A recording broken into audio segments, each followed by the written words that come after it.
Dragi moji, ja kada sam god u Sarajevu, posjetim obavezno jedno mesto. To preporučujem i vama. A to je nešto što se nalazi u srcu baš čaršije. A to je Bosanska kuća. Verujte mi, najbolji ćevapi što postoje su u Bosanskoj kući, ali moram nešto da vam šapnem. Znate šta? Možete i alkohol neki da popijete, već ako vam se pije.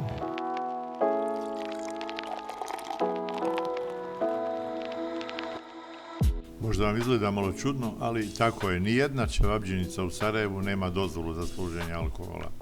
Samo u restoranu Bosanska kuća na Baščaršiji imate i pivo, i vino, i sve da vam bude fino. Evo ovako, ćevapi su tu.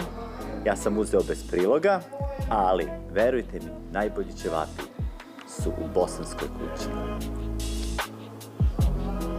Pravi bosanski.